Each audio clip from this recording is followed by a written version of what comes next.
Welcome to the Food Junkies Podcast. Here, we aim to provide you with the experience, strength, and hope of professionals actively working on the front lines in the field of food addiction. The purpose of our show is to educate you, the listener, and increase overall awareness about food addiction as a disease with abstinence as the solution. Here, we talk about all things recovery. Most importantly, how to thrive rather than just survive. So stay positive, make a change for yourself, tell others about your change, and hopefully the message will spread. So what about Ozempic? Is it a fit for the food addict? Welcome to the Food Junkies Podcast. My name is Dr. Vera Tarman, and I am co-host today along with Molly Painshaw.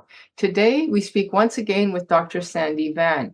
Dr. Van is a medical specialist in obesity medicine. She is a staff physician at MEDCAM and runs a virtual weight management program in downtown Toronto. She is not your standard bariatric physician. She has a unique focus in treating not only the physical and pharmaceutical aspects of obesity, but also the psychological and behavioral dimensions. We did actually interview Sandy 2 years ago, exploring how she used her understanding of food addiction and eating disorders with her weight loss patients. Today, we want to focus on the medication angle, particularly the new and exciting GLP-1s that are so popular right now. How has the widespread use of these meds changed her practice, if at all? And what can you tell us the appropriateness of these for the food addicts? Welcome back, Dr. Van. Hello, thanks for having me on again. You told us a little bit the first time about how you got into the work. Maybe you can tell us a little bit more about what's happened since that was a couple of years ago. Has your work changed at all? And why are you continuing to work in this field? Oh, why am I continuing? I didn't expect that one. Just for those of you who are new and tuning in and didn't re-listen to that podcast 2 years ago, I'm a trained GP out of Toronto, and I primarily focus my practice on obesity medicine, and I've been doing that since 2016. So we're coming on to 7 years now. And since that time, since 2 years prior, I don't know if a terrible amount has changed, except for the new media attention on treatments. I think at that time when we spoke, I was still treating very similarly in the same way, except now a lot of my counseling is focused on addressing some of the questions and concerns that people have about some of these treatments that are available and that are now being more popularized by social media and celebrity culture. And so I think that treatment generally has been the same, but that the discussions maybe veer more towards dispelling myths and answering questions about some of the concerns.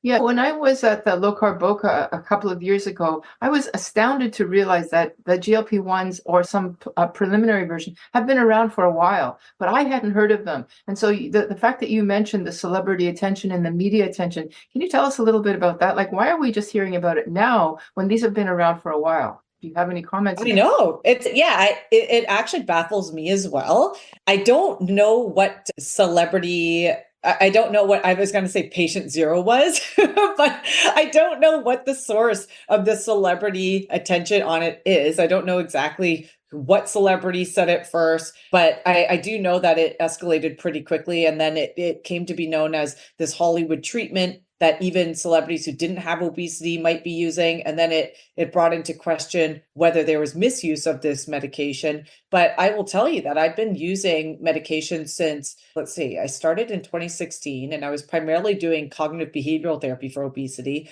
I was running into issues with that because a lot of patients I was seeing every 2 weeks were still hungry and still having intense cravings.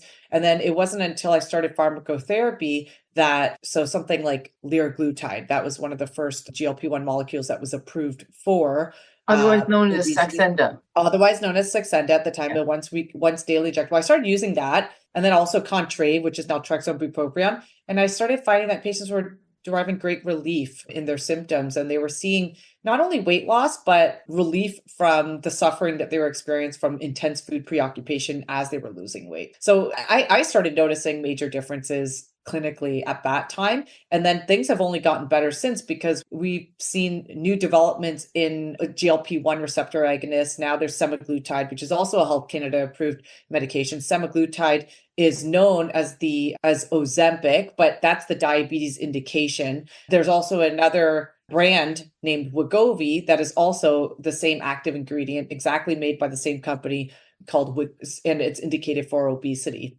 And the difference between, can I just ask you, and the difference between those is that Ozempic is covered under insurance and Wegovy is not, or are they both covered? The difference right now is primarily brand name and dosing. So Ozempic comes in a 1 milligram formula. Wegovy will likely have a 2.4 milligram pen. So Wegovy, you can dose up to 2.4 milligrams, but that's not really available. That's not available right now in Canada just yet. It's available in the US, but we don't have access to that. And so a lot of people are using off-label. It's not something that is meant to be advertised as off-label usage, but because the active ingredient is the same and off-label usage, as was your trained GP as well, that off-label usage for medications is quite common practice.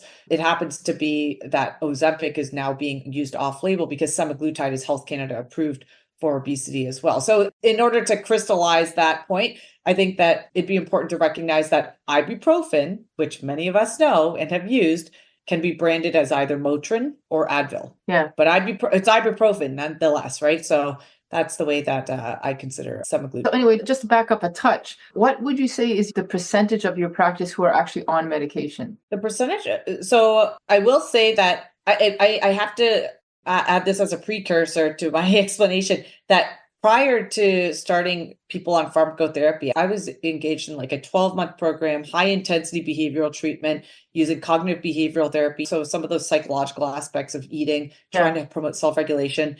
And I've seen people once every 2 weeks for 75-minute visits. So I don't want to answer but without saying that, because I don't want people to think it's only like I'm only treating people with medications because it happens to be available. A lot of my patients are in the practice are currently on medication right now. It is now a once every 4 to 6 week, 20-minute visit. It's no longer a 75-minute visit, in part because medications have made it so much better for patients' lives that they have nothing to talk about in these appointments anymore. They struggle much less. And so because it's a low intensity weight management program now, it's no longer this high intensity behavioral program. A lot of my patients are on treatment and they're getting much better weight loss outcomes from that and much better regulation and better quality of life because of that. So I don't know the exact percentage, but a lot of my patients are on it. But there are a subset of patients who are not on medication. Either they can't afford it or they don't want to be on it and they'd rather choose a behavioral program. But many people are being treated. So before we get to specifically the Ozempic, you mentioned Contrave. What are some other examples of medications that you use on a regular basis? Yeah, thank you for bringing that up, because I don't want people to think that weight loss medication is only semaglutide. But there's 4 Health Canada approved medications right now. The first one I'll only mention briefly because I don't use it, but Orlistat, also known as Xenical, it prevents the dietary absorption of fat. And so namely, it promotes a calorie deficit by having people defecate the fat that's been absorbed in their stool. So as a byproduct of its mechanism of action, I don't typically use that because it can cause side effects that are undesirable. Secondly, naltrexone bupropion, as you described, also known as Contrave, is a medication that is often marketed not only for weight loss, but to address cravings. And so it works with greater precision in the reward aspects of the brain, like the mesolimbic dopamine system. And so that's one that can be helpful because it also has an antidepressant in it, and naltrexone is an opioid antagonist. So it's helpful for addictive eating behavior. Can I ask you, so I'm not pinning you down by stats, just your impression, your clinical impression. How effective is that? Because I want to compare them. So if you say, okay, you think Contrave is like 30% people do well. I'm not asking for stats, just if you're willing. Oh, just in my clinical observation? Yes. Oh my gosh, that's such a hard one because I actually don't keep track of this data and I should. But generally, it depends on the patient, right? It depends on the characteristics that the patient is presenting with, which I know that you're going to ask about later. But generally, if patients are describing intense food preoccupation, uncontrollable eating, they don't have to say food addiction. And to be honest, when people say food addiction, I clump it all under like food addiction and binge eating. I feel like those are distinct phenotypes of obesity, like obesity being this condition that's characterized by appetite dysregulation, right? So if they're saying uncontrolled eating, I think about Contrave, but I also am privy to the data that semaglutide offers on craving reduction. So Contrave has craving reduction data. Semaglutide also has craving reduction data. So it depends on the comorbidities. If they have other things that would be responsive to semaglutide, if they have prediabetes or other conditions that we have data to help support, I might veer towards semaglutide because it has weight loss efficacy that's higher than naltrexone bupropion. But at the same time, oftentimes you start people on semaglutide and it's not necessarily helping them with their cravings as much as they'd like. And then you intensify treatment with something like naltrexone bupropion. And then all of a sudden you're like, ooh, okay, relief. Oh,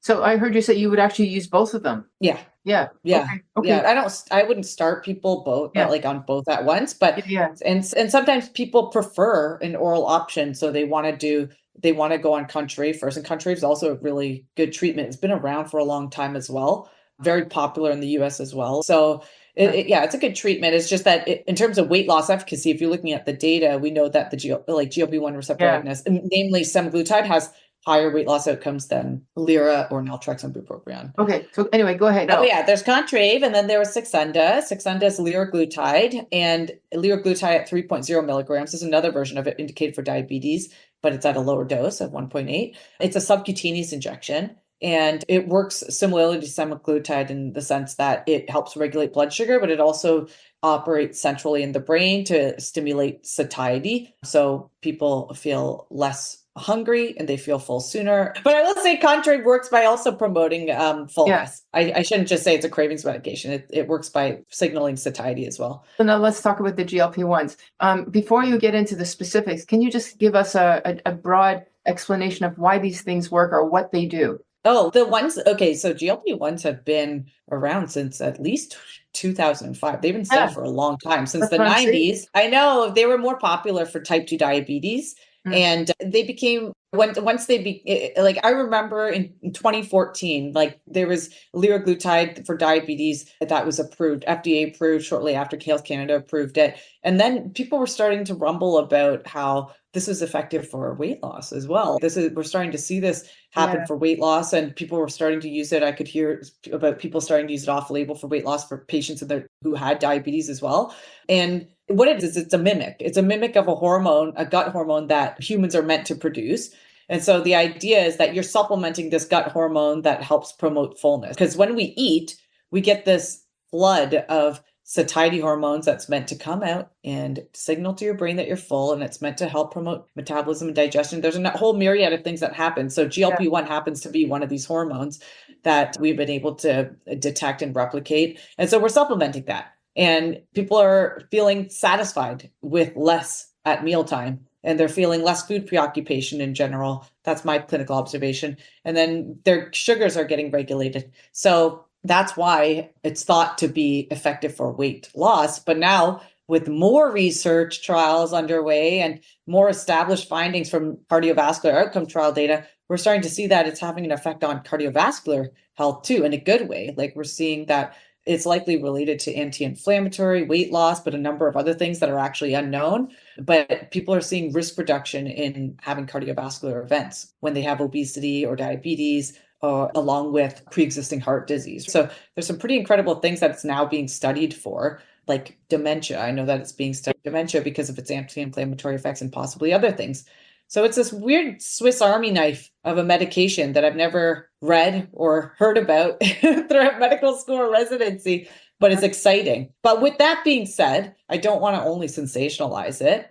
There are risks associated with any sort of treatment. If you're augmenting a natural hormone, we thought about that with leptin, and then we found out, well, you can get leptin resistance. We obviously thought about that with insulin, and then people get insulin resistant. Are we worried that a person might become GLP-1 resistant or whatever hormone it is accessing, and they become resistant to it? In other words, if you continue to signal, is it going to, to my knowledge, I don't know. But I understand why that is a concern based on the things that you just mentioned. Yeah. What we do see is that we don't necessarily see resistance, but we do see that over time, your body begins to adapt to the treatment, and people experience weight stability, tolerance, and not only tolerance, but weight stability over time. And it's thought that It's because it's just one hormone, right? There's all these other hormones that affect your appetite. So there's reasons why you don't lose weight to infinity with this treatment. Yeah. And you don't want that. You don't want that. You would die. But everybody's going to have a settling point with specified doses of the treatment because everybody reacts a bit differently to it. And at some point, you have to stabilize. Your body protects you from that. No, I've read in the sensational literature, mainly the celebrity stuff, that people talk about how, I guess it's the people who didn't do well on it, say, the reason why I'm full is it makes me nauseous. The thing is, it fills you up, it slows your gut down. But what people will say is, it makes me nauseous. I don't want to eat. I feel so sick because of this. So what is it about that some people have a reaction of, they don't eat because they just don't feel well, which is not a great, if you can't enjoy your food, then what's the point? Oh, yeah. This is the reason why it should be medically monitored. It should not be prescribed online by somebody who's never going to follow you again. So I think that there are side effects associated with treatment, and those side effects, the most common side effects are nausea, vomiting, diarrhea, constipation. The two most that I commonly see in practice are nausea and constipation, but that doesn't mean that everybody gets it. And for the most part, in my patient population, what I notice is that people, for the most part, will tolerate it if they do get it. But there is a subset of patients that don't tolerate it, and they should either dose down or they should come off of treatment. And by the way, all of this information is not meant to be medical advice. Everybody needs to see their own doctor about this. So it's not individualized treatment, right? The thing about the nausea causing a physical aversion to eating, that is not the mechanism of action of this treatment. If it was, it would never have been approved. I think a lot of people. I think that's what I was getting at. Is it the nausea that's why it's not want to eat? That's not the mechanism of action. If it was, it wouldn't have gotten approved. For some reason, Orlistat happened to get approved for weight loss based on its. The mechanism of action is its side effect, right? But nowadays that wouldn't have passed. The mechanism of action is meant for weight loss is centrally mediated. It is that it's signaling to the appetite center in the brain and regulating satiety. Nausea happens to be a side effect that should be temporary, but for very small subset of patients, in my experience, it's not only temporary. Sometimes they just have it, but when they come off of treatment, it should resolve. There are a lot of people who actually do enjoy their food. They just don't need that much of it. Okay. Yeah. They just eat it in more modest quantities. They feel satisfied after they eat it, as they should if the medication's working. And then if you got to respect your fullness, if you're full, then you stop. That's what I tell patients. Otherwise, you do put yourself at risk of things like heartburn. Heartburn is an issue if you're overeating because, like you said earlier, the gut motility is slowed. Gut transit is a bit slower, especially at the beginning of the treatment. It's not meant to be forever, though. There were some studies underway studies that have been done that showed that should resolve after 14 weeks. And I forget the study it was, but it shouldn't be a permanent effect. Yeah. Especially, it should not be permanent beyond the treatment as well. If you discontinue treatment, that should, in theory, resolve. Yeah. You mentioned already the addictiveness, that it's actually being considered as a drug for addiction, not even for food. Can we use this for some of our people who are alcoholic or cocaine addicts to help with addiction? Have you seen that it's made a difference? I've seen a difference. Clinically, I've seen people have less interest in alcohol. I've never actually used it for alcohol use disorder or any other substance use disorder. But for alcohol, patients do describe less interest, feeling satisfied with much less, or not wanting it at all. And that's a very welcome change for me because I think alcohol is too normalized in our culture. And I don't really think, I think that we drink it too much. I think we drink too much of it. I personally don't drink it, but I feel like it causes a lot of problems that we don't really point out. So yes, I think that there's studies underway for that, but clinically I do see that those studies are substantiated. People are describing less alcohol intake, which is great. I think we're going to hear more about this drug just on that angle itself. Okay, now let's talk about some of the side effects. So what are some side effects that we're worried about? So you mentioned the nauseousness and the constipation, but longer term side effects, potentially tolerance. What else are people worried about in the long term? Because we got to be on this for the rest of our life. So it is meant to be a long-term treatment. And I will say that the black box warnings on the treatment are the things that scare people the most. And I'm only highlighting that for comprehensiveness. Yeah. But there's a black box warning on the treatment that you can't be on the medication if you have a personal or family history of medullary thyroid cancer or multiple endocrine neoplasia because they were seen in preclinical rodent trials when they first studied this molecule over 20 years ago, right? So we don't give people the medication if they have that or a history of acute pancreatitis. When it comes to short-term side effects, nausea, vomiting, diarrhea, constipation, heartburn, some people describe a bit of fatigue when they're starting the medication. So we do watch out for that as well. I always tell people that with this medication, your appetite window is a lot narrower, which means that the quality of the calories that you intake is a lot more important. And now that the medication will take away some of that drive to eat more or that preoccupation with food, that'll be dampened. So it'll spare up some attention. And now with your new bandwidth of attention, try to focus that on choosing what the high quality foods are available to you. Eat lots of protein, aiming for at least 30 grams per meal in general, like assuming you're eating 3 meals, distributing that throughout the day so that you can preserve lean muscle mass. I always worry the most about people losing lean muscle mass, especially some of my adult patients who are in more advanced years of their life. You always worry about that because the gravitational pull is to lose muscle mass when you start to age, right? Especially in menopausal transition or postmenopause, you always have to worry about bone mass and lean muscle mass. And so making sure that they're eating a really rich quality diet. I think that the people who are sort of naysayers of Ozempic do talk about that, the potential, the bone loss, the muscle mass, lean body mass. I think it's called Ozempic face in the celebrity speak. But with that being said, though, the loss of lean muscle mass is not unique to medications that are for weight loss. That is something that is applied broadly to any weight loss intervention, whether you're on a diet, a calorie restriction, like anything. When you're losing weight, your risk of lean muscle mass loss is there. On average, people lose up to 30%. And so what we're trying to do is we're trying to lower that amount and preserve it. So it's not that semaglutide or Ozempic is causing lean muscle mass loss. It's that any weight loss is going to come along with muscle mass loss if you're not careful. I was just going to say that's the example of when somebody loses weight quickly, their face looks really thin and it's that same.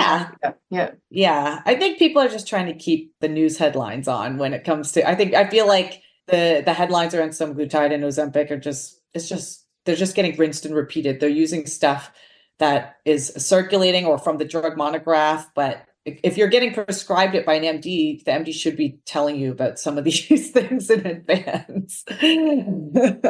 So how do you decide when somebody should be on it? And then what is a typical day in your life now with people on this medication? The criteria for initiating pharmacotherapy for weight loss is generally like a BMI over 30. BMI it's a crude measure. Okay. I say that really with that disclaimer. It's a crude measure because in theory, a bodybuilder could be somebody who has obesity when their lean muscle mass is high, right? So it doesn't distinguish between fat and muscle, but anyways, BMI over 30, BMI 27 or BMI over 27 plus comorbidities. But you also have to consider some of the ethnic variations because we know that certain ethnicities are at higher risk with lower BMI cutoffs. For instance, South Asians, their cutoff is a lot lower because their risk of insulin resistance and diabetes and cardiometabolic conditions is higher at that cutoff. So with that being said, there's the BMI criteria, but for me in particular, I'm looking at not only BMI, but how that excess weight is actually impairing their health. And that's actually now part of the definition of obesity. It's no longer just BMI. It's about how is this weight actually impairing this person's health, whether it's mechanically, medically, or psychologically. And so I look at comorbidities, prediabetes. Does this person have type 2 diabetes? Does this person have high cholesterol or hypertension that would benefit as well? And then I talk to the patient about, because at the end of the day, I can recommend a prescription, but if the patient doesn't want to take it because they're worried or because they don't want to inject or because they don't want to take something twice a day, which Contrave is, then there's no point, right? So it's really a patient-centered discussion. Like, what is it? How much weight are you hoping to lose? I always ask that because I know that, but I do always ask, what is it that you think that you'd be able to more meaningfully move and engage in activities the way you'd like at whatever weight? And then I get a percentage weight loss in my mind. And then, because certain weight loss medications have percentage weight loss outcomes associated with them, right? So if you're looking to lose 20%, then you're maybe some of the lower, like the earlier medications we talked about might not be able to achieve that, whereas semaglutide might. Yeah. And then the comorbidities are important because some of these treatments like Ozempic is a diabetes medication. So if you have diabetes and you're looking to lose weight, you should likely consider that one. If you have smoking and if you're smoking and you want to quit smoking, maybe you want to consider Contrave because it's got a medication in it that is actually used for smoking cessation. So those are the things I look for. And then it's up to the patient. What about the person who says, I just want to lose 20, 30 pounds and I'm stalled and I just can't get there? Oh, there's other things to consider at that point, because the reference point, like the baseline weight is not the weight that we use as a reference point. So if we're talking about, let's say we're talking about 10% weight loss, by the way, 5 to 10% weight loss will help somebody reduce their risk of like long-term medical problems by a lot for when somebody has obesity. So we don't need 50% weight loss to improve your health outcomes. But let's say that somebody has already come in and they've lost 10% of their weight already, and they're wanting to add another agent. They're wanting to identify with medication and they want to lose another 10%. I might not start you on a medication that only allows for up to, on average, of 10% weight loss, because we know that you've already achieved that 10%, because that medication's weight loss effect is going to be assuming that your baseline was the highest weight, right? So we go by set point theory. So if you started at 210 and now you're at like 190, then we don't think that adding a 10% weight loss medication is going to add another 10%. We're thinking it's going to probably help you maintain that 20-pound weight reduction, right? So you have to consider that too. It's from the set point. So that might be why somebody who's already almost normal weight, maybe overweight as opposed to obese, where the Ozempic may not make that much difference. It depends on what percentage weight loss they're looking at, right? They want to lose that extra 30 pounds. Yeah. And I work in percentage weight losses. So, because that's how the weight loss outcomes are presented for the medication. But let's say they've lost the 10%. I'm maybe not going to, if they're looking to lose another 10%, and let's say it's based on personal preference, like maybe, or you know what, to make myself feel better, let's say it's based on mechanical limitations, or they're going in for a surgery, a knee replacement, and they want to lose more weight to recover and to undergo recovery, to have a smoother transition to recovery. Let's say it's that, not personal preference and body image. Then, you probably added a more higher effective medication like semaglutide, because you'll add another possible 6% weight loss, because the average weight loss outcomes for like Wegovy, let's say, is 16%. Wegovy being the weight loss medication that is higher dose. Also Ozempic, right? So higher dose. So I hope that wasn't too abstract or difficult. It's hard when somebody comes in saying, I need to lose 30 pounds. I often question that. We're talking cosmetic. It's cosmetic. Would you say, no, we're not going there? Or would you say, okay, sure. I'm a bit leery of that. I'm a bit leery of that, because body image dissatisfaction is a construct of not only your weight, it's a construct of like how society views certain body types. It's mainly a construct of your own thinking, right? I'm not saying that it's wrong to want to lose weight to feel better body image. Like I would be lying if I said that didn't matter to me at all. But the thing is that oftentimes what I'll find is that people move the goalpost, right? Like they'll often tell themselves, okay, 10 pounds and that's all I need. But then they're like, okay, let's do a little bit more. And then you keep pushing it, but physiologically they're blaming themselves if they can't push it anymore. When in reality, there's this reflex for your brain to protect your weight. So the peril of doing that is that there's only so much you can actually realistically do before you start to really suffer and not be able to sustain. And then you start to blame yourself, and then it erodes even further at your self-esteem and even worsens your body image dissatisfaction. A good classic example is when patients tell me, I've always had, and I always ask about when did your weight become a concern to you? And I never ask them, when did you start having a BMI of 30? Because I want to understand this person's psychology around their weight and what their lived experience is like being in a higher body weight. And so oftentimes it's adolescence. It's at the age of 10. They'll remember that time they were picked on by the 4th grade physical activity teacher for being too overweight. Like they remember that so vividly. But they'll look back on old pictures and say, you know what? I hated myself back then, but when I look at pictures of myself now, I'd be so happy. Like I did not have a weight problem. So that's just an example of how body image dissatisfaction is a construct of their own thinking. So CBT is really helpful in that sense. You can reframe the way you think about yourself by interrupting some of those negative thought patterns that arise when you see a photo of yourself, an image, because we got to start like working from the inside out. Yeah. That's important. And taking this medication, you alluded to this earlier, it's not like you just keep losing and losing weight. Eventually there's a stop. Yeah. No, and this is why I collaborate the medication with CBT. I don't primarily do medication because I know that there are these very predictable cognitive barriers that will arise when people are undergoing their weight loss experience and progress. Because I've had patients who come in and they say, oh, I got this online doctor to prescribe me and I stopped treatment because it wasn't working. When in reality, when you explore the history a little bit, you realize, oh, it was working, but this person continued to have crippling self-image problems and mood dysregulation and all of these other things that were happening. But the treatment was actually working. It was doing its intended purpose of helping with appetite regulation, but there were a lot of other things going on in that person's life that should have been addressed and monitored. Now, have you had the experience where somebody has taken the medication, they've lost the weight, the goal, and then their insurance plan? I'm always worried about the fact that you get on there and now you're stuck on it. What do you do? Because it's very expensive. Can they continue? Really, what happens when they've reached their goal weight? Does insurance continue to pay? Yeah, no, I shouldn't say yeah. It's a very individual basis. We're starting to see a lot of that now. So for my patients, because remember, not everybody's on that treatment that you're talking about. For those patients, a lot of patients are now seeing that companies are clamping down and the budget's rising because these treatments are understandably very costly to some people, that they have to pay for it out of pocket, or they have to dose down, go down to a lower dose to see if they can maintain. The idea of CBT with the medications, I always tell patients this, is part of CBT is in helping you stay intrinsically, maybe not motivated, but committed to the lifestyle behaviors that are helping you also maintain your weight. So how do you start like engaging in more physical activity? Because we know physical activity maybe not be the most effective thing for weight loss, but it helps people maintain and buffer against weight regain really well. How do we incorporate that even though you don't really want to do it? Like, how do we engage in more CBT principles to help you do things that are important to you, but that you don't actually want to do?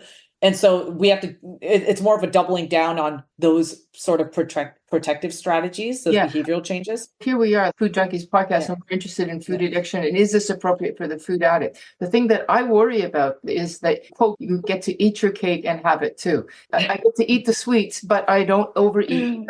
My window of, you said it wonderfully, the appetite window, it's a tool. So can we use it as a tool where you've got that window and you want to stop eating the sugar and you've got tools to keep it off? When you have to get off. The thing is that, the thing is that when they do discontinuation trials, and naturally with similar to any other chronic disease like diabetes, if you withdraw treatment, you tend to see the physiology just relapse and go back to what it was doing before. The exception to that would be like bariatric surgery, where hormones often regulate or normalize. But with this treatment, it is meant to be long-term, but I don't say that you have to be on it forever. I don't say that only because I don't know what's going to happen. And what in your life can you actually say you're going to do forever?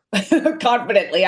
There's not very much I could say I would do forever behaviorally. So I often say, consider it a trial. If it's working, then yes, the benefit that you derive from being on it will rely on ongoing use. But if you over time can't pay for it anymore, then yes, it'll mean that for anybody, but especially you, that you want to really try to incorporate those lifestyle changes that you have been meaning to make, whether it's being more active, whether it's like eating in a more organized way and self-regulating more at nighttime, for instance, with eating behavior. Like really trying to consolidate that and build that new mental groove so that it becomes a new channel for you to go to, and so that it makes those old behaviors more foreign. But we always know that those dormant behaviors that you're trying to, reverse are always there. Exactly.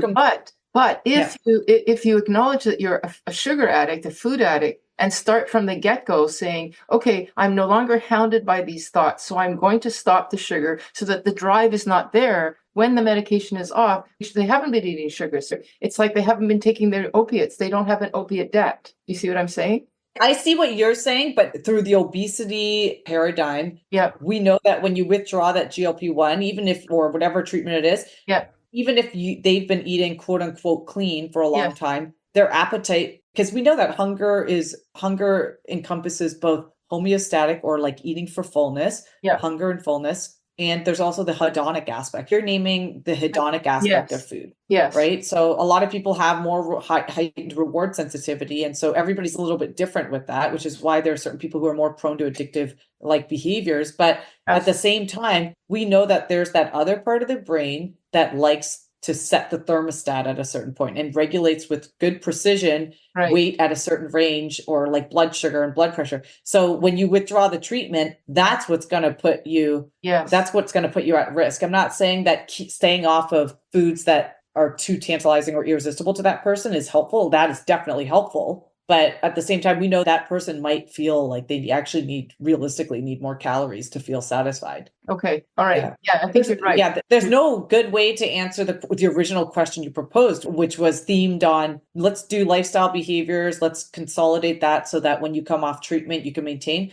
I actually know that when they consolidate lifestyle behaviors, if they come off treatment, it's a grind. It's a real grind. Like a lot of my patients who have had to do that have had to go back on treatment because they understand like that their appetite is really overwhelming them. They could feel it. They could feel it almost immediately oftentimes. So oftentimes I get these patients to go down on the dose, or if like very rarely when they come off, when they come off of treatment, if they come off of treatment, I just get them to monitor their appetite and monitor their weight with some degree of regularity so that they know what the periodic trends are looking like. I'm going to ask you a hard question. All right. Hey. This is an expensive treatment, and we see that obesity trend is getting higher. Is this a cost-effective solution for society? Is this not a Band-Aid? You know what? I've done a number of talks on this area of trying to advocate for access to treatment, because it is so expensive and a lot of patients don't have the money to pay out of pocket, understandably. Is it cost effective? I think that one of the rate limiting steps for insurance companies to determine whether it's cost effective is that we don't yet have the data to support that paying upfront for a treatment is going to necessarily lead to cost savings later on for other treatments.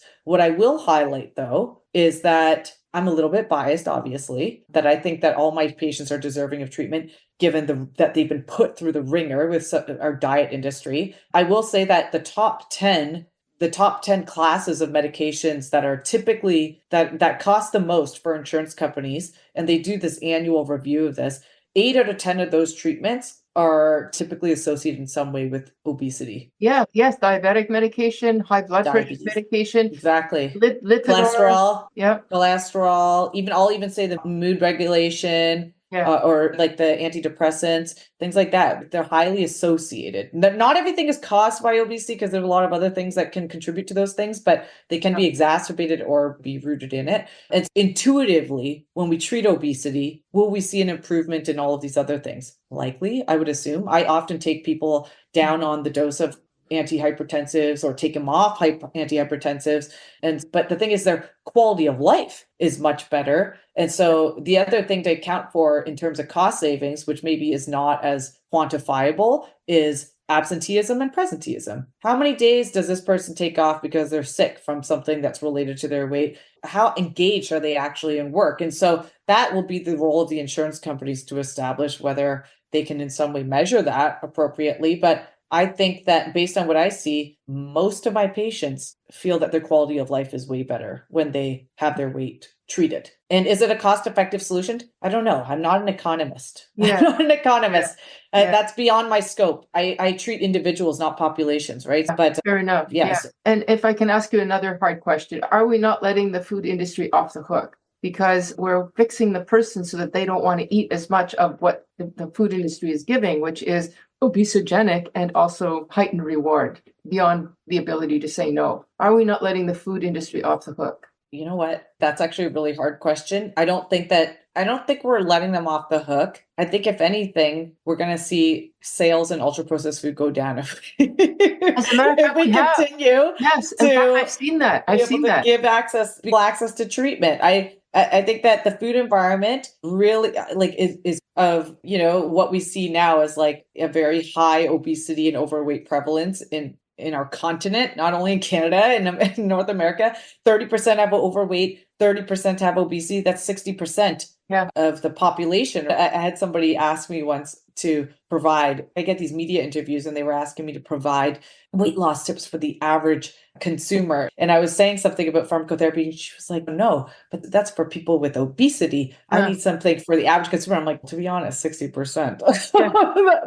The average is that most people have overweight or obesity.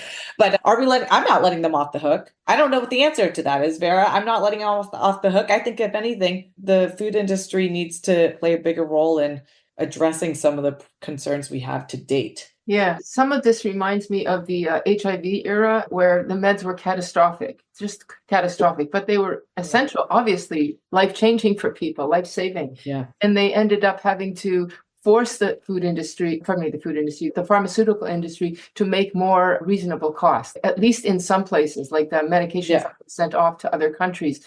They had to cut the price down. Maybe that would be the goal. Yeah. Because the popularity, the thing is that we're just seeing the beginning of what's to come. Yes. So it was only in 2017 I started prescribing Saxenda. So that wasn't that long ago. And now we have this. Now we have semaglutide, and now we have even more. Yeah, do you know what's in the pipeline? Not that I can say. Oh, not that I can say. I could say. But I'm going to say that I'm hopeful, and that I do think that there will likely have to be a change in the cost of treatment given like competition. Yeah. But right now, I will say that medications they're expensive to make. They're expensive to make. And so I have patients who will describe paying a lot of money for supplements. But these supplements don't undergo the same scrutiny and regulatory processes and screening that pharmaceutical products do. Like we know that obviously there's risks associated with medications, but at least I know that when I'm getting prescribed something, it's likely taken 10 years for that to go down the pipeline to get screened for safety, preclinical studies, human studies, post-market. I feel like there's a lot of money that goes into making these meds. I'm not saying that they should be super expensive, but I understand why they cost money based on how they're made and researched and how much money goes into that as well. And as you said, since 2017, we had a daily injection and now it's a weekly injection, and who knows what the next concoction will be. HIV medication used to be 20 pills a day and now it's one pill, like one pill. Big change. But it sounds to me like this isn't going to go away. This is, given that there's rising obesity rates, I don't think that this medication is going to go away. No, I don't. Right? No, I don't. And I think that I follow the obesity prevalence trends based on the NHANES data. And I actually think at some point that these trends are going to go down finally. Okay. All right. Yeah, I think that it is medications are a very scalable approach, much more scalable than bariatric surgery, which is the most effective option for obesity management that we have right now. But it's hard to scale that. And not everybody wants to undergo surgery. And also, isn't it that some people who've had bariatric surgery also go on these medications too? Yeah, some. Yeah, there are some people who do that and they benefit greatly from it. They benefit greatly. Yeah, because you can regain on surgery. But for the most part, I do see a lot of people have success from surgery. It's just not everybody qualifies for surgery either. Some people are in between, right? Okay, so I just want to ask you, the food addict comes to your office and says, I am struggling with my food. Do you think that Ozempic or some version of that would be an appropriate medical response? And I'm obese, so there's probably some prediabetes in the picture. Is that something you would go, yeah, this is a good idea? And if so, how would you manage that? Yeah, I often ask about the history. So I'll ask about what they've tried before, because sometimes people it's very rare that they come to me because they've been referred at this point, that they come to me and don't have any experience with weight loss attempts. But I always ask just to be sure. There are some people who actually don't have any nutritional literacy whatsoever, whether they're new to the country and the food is new to them or that they just never were taught. And so sometimes I start off more conservatively, like it doesn't always need to be jump the gun to medication right away. And sometimes the expectations for that person aren't necessarily to lose weight. Sometimes it is really just to develop some self-regulation skills and to try to see what they can do more conservatively through cognitive behavioral therapy. And they don't care so much about the weight loss piece. But if they're saying, hey, I've got food addiction. And for me, food addiction, again, under the umbrella of uncontrolled eating, and it's hard to distinguish between binging. Like that, to me, is an indication that, this person likely has a lot of food noise. They likely have a heightened reward sensitivity, which we know it varies between people. They might feel like they have loss of control when it comes to having these foods available. If that's the case, I would go for a medication, and it's up to them whether they want to start on Ozempic or Contrave, but that's a discussion that's worth finessing the details over. Are you smoking? Or do you have a mood disorder? Because there are other things that can contribute to uncontrolled eating as well, right? Like the psychological aspect. So does this person have ADHD? Does this person have depression that's not being treated, or anxiety? And I will say that binge eating disorder is also considered like a psychiatric diagnosis, but has like overlaps with this uncontrolled eating, like that you're describing, like food addiction behavior. And that one actually has a medication that's not a weight loss medication, but is a stimulant that is often used in ADHD, which can also put people into remission with their binge episodes. So oftentimes I even think about that. So yeah, like I will think Ozempic is one of, or semaglutide is one of the tools in my toolkit, but it's not always the first one. Yeah. And then for us working in the field, that we could use it as a tool, but we're going to also look at the other aspects of it, especially knowing that when the person goes back out there in the wild of no medication and their appetite comes back, that at least they have the reward piece addressed. Yeah. The reward piece may or may not be addressed. Often, sometimes when patients describe, if the patient is saying, I've got food addiction, I can't control it, I'm drinking like 10 diet pops a day, and I wake up in the middle of the night. I wake up in the middle of the night to eat and hide it. In the back of my mind, if they're asking for Ozempic, like a GLP-1, I'll give it to them, but I'm often monitoring for those symptoms still. And I'm not surprised when they're still present. Exactly. Like they're still eating, even though they're full. Yeah, like that's what a food addict does. So if they're still waking up in the middle of the night and they're eating, but they're eating a little bit less, we're still going to want to manage that. We still have some work to do. So it's a great treatment, but it is not a magical one size fits all treatment. I consider it a foundation. We'll see how it goes, and then we should reassess. It'll give you maybe some bandwidth to do other things, but it's not going to fix everything, and you can't just you can passively use it, but that's not the way that I want my patients to use it. I want them to take an active collaboration in the treatment and really see it as a way to tweak or refine the behaviors that they've been wanting to incorporate into the rituals and daily lifestyle to promote better health. And just one more question. The kind of weight loss that you can expect from something like this could be as high as 20%, right? So if a person is 200 pounds, that would be pounds, right? Everybody's a bit different. I say based on the clinical trial data on semaglutide for 2.4 milligrams, the average weight loss outcomes are roughly 16%, but that's an average. So some people lose more, some people lose less. Right. But I have seen clinically that people can lose upwards to 20%. Yeah. Okay. Yeah. Last question. Thank you so much for this wonderful talk. We have our signature question. We've already asked it, but I'll ask it in this way. If you had known about Ozempic as a younger self, what would you have said? What would you tell a younger version of yourself about Ozempic? From a clinician perspective or from a civilian perspective?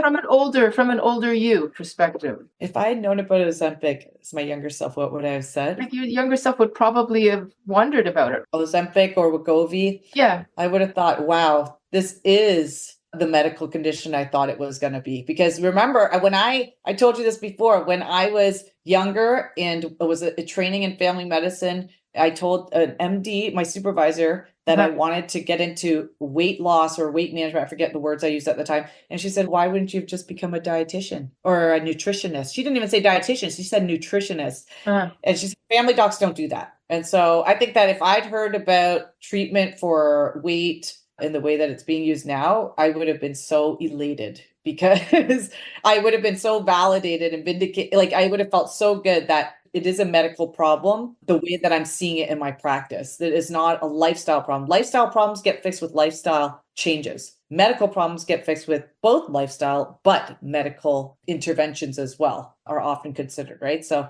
I would have been pleased and hopeful for my patients, I think. Thank you so much, Dr. Sandy Van, for a wonderful conversation about these medications that we all want to know but are afraid to ask. And you've told us. Thank you. Thank you. Bye-bye. Thanks for joining us this week on Food Junkies, Recovery from Food Addiction. Make sure to join our Facebook group, Sugar Free for Life support group, I'm Sweet Enough. You can subscribe to our show in iTunes or Stitchers. That way you'll never miss an episode. While you're at it, if you found value in this show, we'd appreciate a rating on iTunes. Or if you'd simply tell a friend about the show, that would help us out too. Don't forget to pick up your copy of Dr. Tarman's book, Food Junkies, which is available on Amazon. If you have any additional questions, both Molly and Clarissa are food addiction professionals and work one-on-one with clients. You can find their websites and email addresses in the show notes. Be sure to tune in every Friday when our new episodes drop. As Vera loves to say, the power is ours.